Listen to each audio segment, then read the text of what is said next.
Hello mga kamisis! Siyempre, sasamba muna bago bumiyahe. Ang pamilyang gala ay going to Baguio City! Dahil kasama ang mga bagets at celebration ni Kuya Miel, siyempre hindi mawawala ang pagsakay sa kabayo. Dahil excited sila kanina, hindi sila nag-breakfast kaya ang aga nilang nagutom. O, kita mo? Kita mo yung mga mukha nila?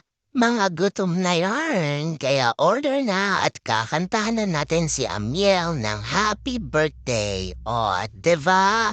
Tingnan mo naman yung birthday boy namin, oh. Ang lakas kumain. Happy yarn! Siya nga pala ang palong-palong ate namin. O, pa! Habang ang mga thunders ay nag-enjoy ang mga bagets, syempre magre-reklamo. Bakit lakad ng lakad? Pagod na kami. Buti na lang at medyo nag-enjoy ang mga bagets nung nakita si Kuyang Lokal na sumasayaw. Diva, amazing! Kanya-kanya na nga reklamo ang mga bagets. Ang sakit na ng legs ko. Pero wag ka.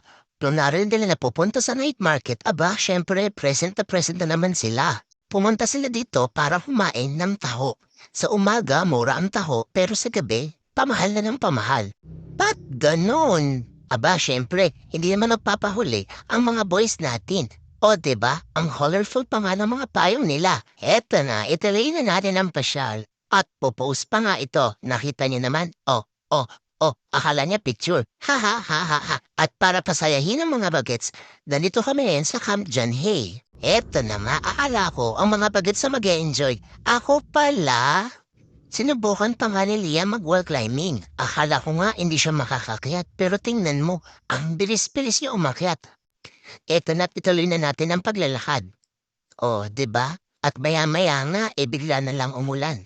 Kaya, umuwi na muna kami para magpahinga. At nang tumigil ang ulan, heto na naman kami sa night market.